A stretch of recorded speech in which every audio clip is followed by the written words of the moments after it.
structures. So basically the commands that control the flow of program execution, control what lines of code you're actually going to run. And we're also going to be looking at recursion. So control structures, maybe that's a sort of a generic term that you haven't heard, but you've definitely heard of what control structures refers to. So the first category that it refers to is conditionals. So most simply the if-else statements. So this is very similar to how it works in Python. In Java you have, well, I guess the simplest is just if. You have if, and then in parentheses you have a condition. And so this condition just evaluates to either true or false. And if it evaluates to true, the thing in curly braces gets run. If it doesn't evaluate to true, then the thing in curly braces doesn't get run. And you can add an else. So if you have an else right after an if statement, that else runs only if the if statement didn't run. So only if the condition evaluated to false. And then third, you can sort of combine the two, and if you have an if, then you can have an else if. So this else if only runs if the first thing didn't run, and it also only runs if its own condition evaluates to true. And then if you have this chain of if and then a bunch of else ifs, the final else will only run if all of the if conditions evaluated to false. So here we just have a simple example where we're trying to basically print out which is a bigger number, A or B. So the first if statement, if A is greater than B, we return A is bigger. And then else if B is greater than A, we return B is bigger. Then we have this else. And so this else will only run if A is not bigger than B and it isn't smaller than B, which is only true if they're the same size. So we just return same size. So structured very similar to Python, only really just syntax differences with the curly braces and the else if instead of elif, etc. Then we also have a switch statement, which is also a conditional control structure, but sort of for slightly different contexts when it's used. So a switch case, you have switch and then you have some variable, or it could be an expression as well. And then we have a case for each thing that this will evaluate to. So in our simple case here, we take in an integer, which for our purposes we're assuming is either 1 through 7 because it represents the day of the week. In reality, you'd probably want to check that it actually is between 1 and 7, but let's just imagine that it is. And then we have switch on that number, and we have a case for each possibility that that number would be. So case 1, if the number is equal to 1, then this runs, and we set day string to Monday. Case 2, if A is equal to 2, then that runs, day string is equal to Tuesday, and so on. I just did the first two because I didn't want to overly repeat myself. But one important thing to note is sort of like the else at the end of an if-else thing. We have default, which runs if A didn't match any of our cases. So, if you don't know exactly what's coming in, you have cases for some specific things, but sometimes you just need a generic thing that you put under default. And really you should always have a default, even if you think the value is always going to be something you're predicting. It's good to just have a default just in case, to just at least prepare for that eventuality. And one thing to note is that we have these break statements. So a break statement just takes you out of whatever control flow block you're currently in. So we're inside the switch statement, so break just takes us out of the switch statement and just goes to whatever's right after the switch statement. You could also do break in a if statement or a for loop, etc. But these break things are not actually required. So if we hadn't put break here, if you did case 1, it would set day string to Monday, and then it would just move on to case 2. It doesn't care that it says case 2 here. It would just move on to this next line of code and then set day string to Tuesday. So in this case, obviously that would be bad. But there are some cases where you would use a switch case and not have a break if you had, let's say you have one case 2 that you want to do some stuff, but then case 1 you want to do everything you do in case 2, but also some extra stuff. Then you could have case 1 does some stuff and then just also does everything case 2 does. So that's just an option for one way you could use a switch statement.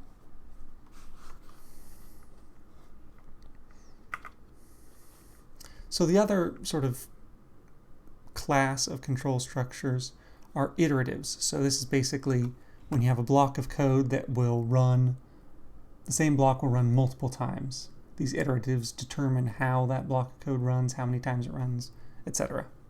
So we have the 3 loops, so while loops. These are very similar to how while loops work in Python, but we'll see them more specifically in a second. For loops, Python of course also has for loops, but these for loops are a bit different. They're in the C style of for loop. So they're actually very similar to a lot of other languages, but not that similar to Python. And then we also have do while loops, which we won't actually cover, but they're basically like while loops with just a slight difference. But just mentioning them, we're not really going to worry about them. And then there's another, arguably a control structure, but another way to get this sort of iterative structure of running code more than once. You can also do this repetition using recursion. So we'll talk about recursion a little bit more, but that's sort of, you can think of it as a similar concept to these iterative control structures. So first, looking at the Java. Okay, so now we have the Java for loop. So the syntax for the for loop is basically exactly as it is in C. They just took the same syntax as they did for a lot of Java syntaxes, heavily C inspired, as the language itself is heavily inspired by C. So if we just look at this for loop, we have for, and then we have 3 sub-expressions in the parentheses. So the first one is initialization. So this will get run once before the body of the for loop, and it just does any setup you need. So generally you're just going to be initializing your counter variable to whatever you want to start at, but theoretically you could do something else here. And so here we're just setting I to 0 because we're going to loop from 0 to A. Then the next is the termination condition. So if this gets checked at the beginning of each loop, and if it's true, the loop continues, and if it's false, then we're done with the for loop. So we have I less than A. So assuming A wasn't 0 on the first iteration, 0 will be less than A, so we'll run this inside part. And then the third thing is the update or the increment, where here we increment I by 1, I++. Theoretically, you don't actually have to have it just go up by 1. You could have it go up by more than 1. You could have it decrement, etc. Standard is generally going to be just I++, but you could do something else here as well. And this gets run after the loop. So looking the order, the first time this gets run, then this gets checked, then assuming this is true, this gets run, and then this gets run. And then now we're on the second iteration, this won't get run again, but then this gets checked, then this gets run, then this gets run, then this gets checked, etc. until this finally is false, and then we go past the for loop. So that's the standard for loop in Java. Alternatively, for arrays and collections is a generic object that you don't really have to worry about right now, but basically list-esque things. It has this syntax that's sort of similar to Python for each, for in, I think it's called in Python, for blank in blank. You can do for int val in array, so this is like for val in array in Python, and it'll loop through everything in the array and set val to be that thing. So that's sort of a helpful syntax if you're trying to iterate through a list or something like a list. So the while loop is sort of a manual form of the for loop, basically. And what I mean by that is here we have the for loop from the previous slide, and I've basically done the exact same thing using a while loop. So in the while loop, the only thing is a condition. So when you get to the while loop, it checks if the condition is true, and if the condition is true, it runs the thing inside the while loop. And then when you get to the end, it checks it again, and then just keeps running it until this is false. So if we didn't update I anything, this would just run forever. But you can sort of see the for loop int I equals 0. We just do the initialization beforehand. Then we have our check, which is just the while loop, and then the incrementation we actually have to do within the loop. So that's why it's sort of seen as a manual for loop. So they seem sort of similar, for versus while. Why would you want to use one over the other? Well, if it's sort of a straightforward thing like this here, I think the for loop would be preferable, just because it's sort of more obvious what's going on, and takes up fewer lines of code. So, but one benefit of a while loop is if you're sort of in a more complicated situation, then a while loop can be better. So like if you're waiting for a number to increase, but it doesn't increase by the same amount each time, then it's probably better to do with a while loop. So for example, here we have this array, and we're going to loop until we've seen 5 even numbers, or until we've gotten to the end of the array. So don't worry too much about this array stuff, since we haven't really talked about that yet. But we're given our array, we set up our 2 counters, and then while the even count is less than 5 and the index is less than the length of the array, because we don't want to go past the end of the array, and you can just do .length for the array. Then we run the inside, and we check to see if that array value is is even.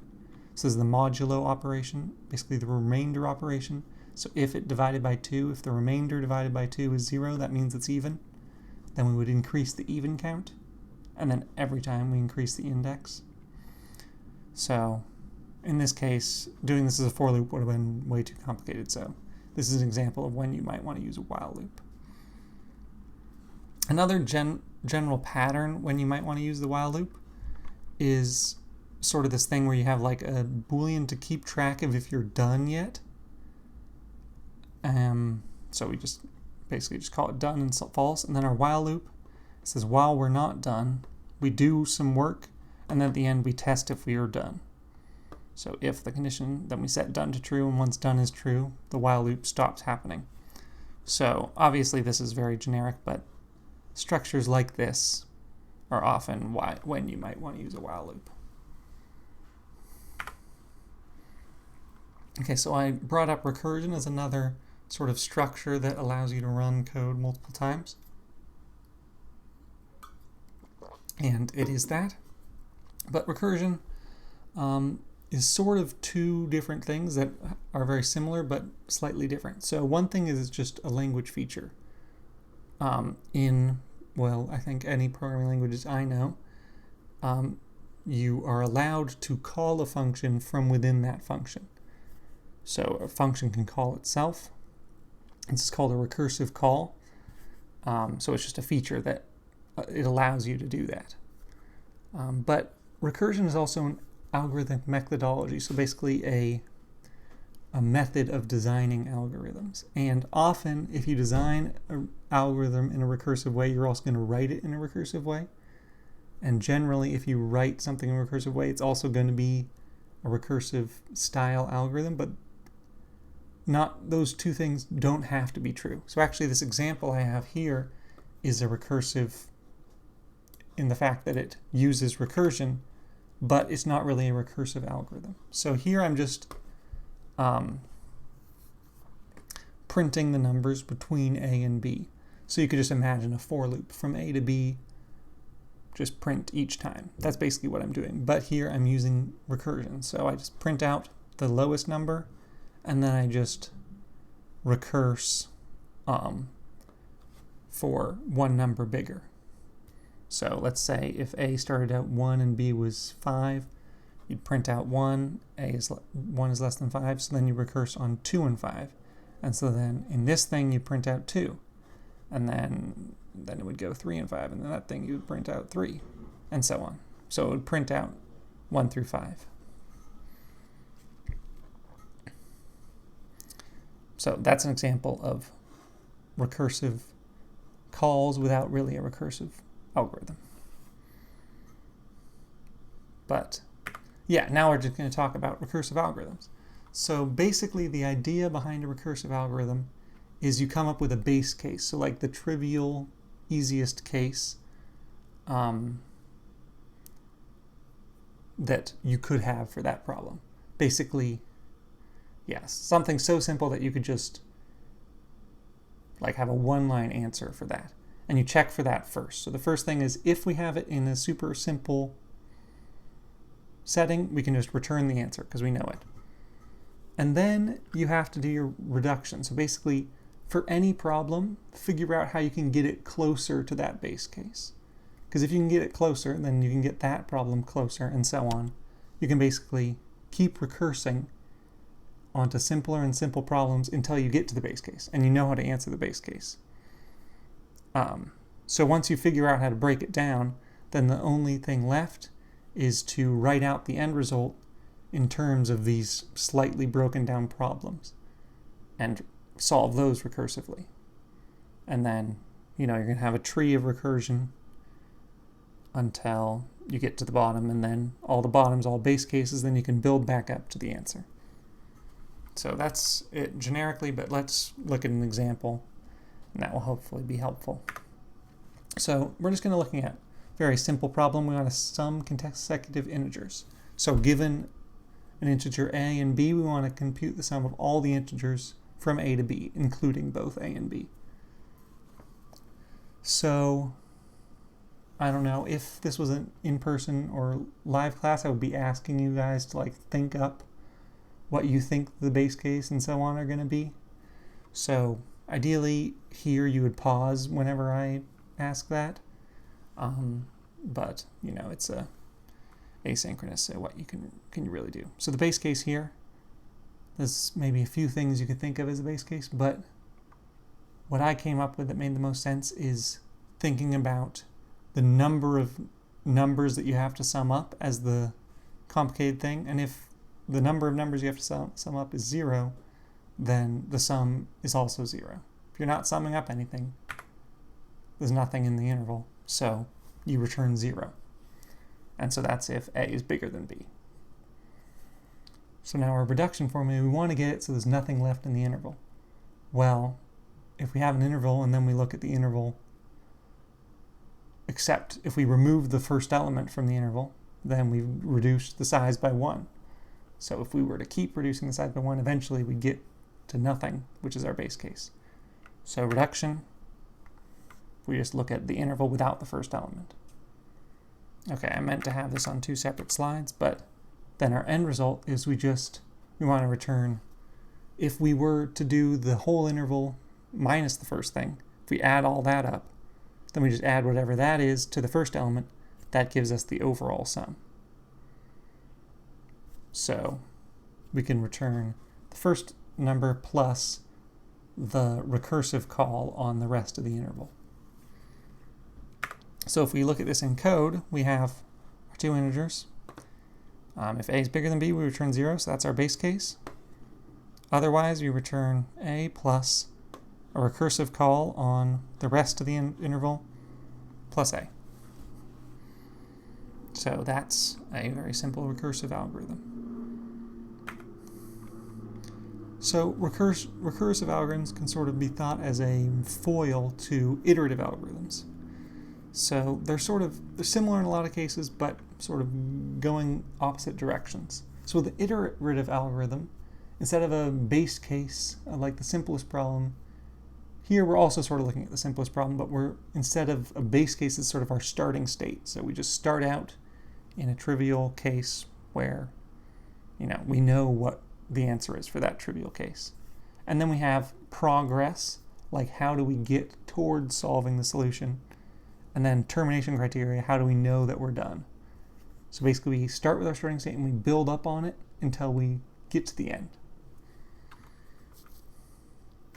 So now looking back at the definition of a for loop, we can sort of think of the iterative algorithm. It sort of corresponds very well to a for loop. So starting state, that's the trivial case, so that's all the setup we do, but basically before we start. So here it would be like initializing int I equals 0, and then whatever else sort of initialization we did before the for loop. Progress, that's basically the body of the loop, and also the incrementation. So we do one thing of the for loop, we've made some progress, and then we update I. And then termination criteria, that's just the termination condition here. When this is reached, we know we're done. Just like an iterative algorithm. We have some criteria. So going back to that same problem, summing up consecutive integers, the problem is given two integers, find the sum of the interval. So our starting state, we just, at the beginning of the interval, we haven't looked at any numbers yet, and the sum is 0. So then how do we make progress? Well, this is, you're summing up a bunch of numbers, it's sort of obvious. You might just sum the next number and move on to the next one. So you add your current number and then move to the next number. And then termination, we just terminate when we got to the end of the interval, because then we know we have no more numbers to add. So here we can see same inputs, but so we start state, our total is 0. And then here our progress is adding the current number and moving to the next one. So we start out at A and we add it to the total, and then we go to the next number. So here we're using a while loop. You could also use a for loop. This while loop basically goes through each number from A up to B and adds it to our total. So add the current number, move to the next. And then once the while loop is done, we know we've added all the numbers up to B, so we're done. So we just return the total.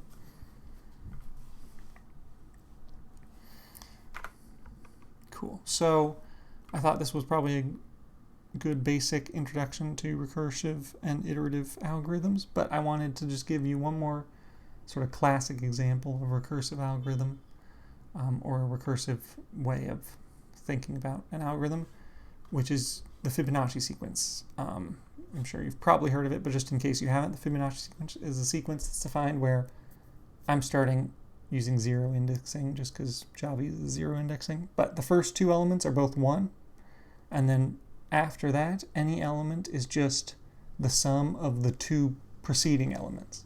So the third Fibonacci number is just the first two Fibonacci numbers added together. So like 1, 1 as defined, and then the next one is just the last two added together. 1 plus 1 is 2, then 1 plus 2 is 3, 2 plus 3 is 5, 3 plus 5 is 8, and so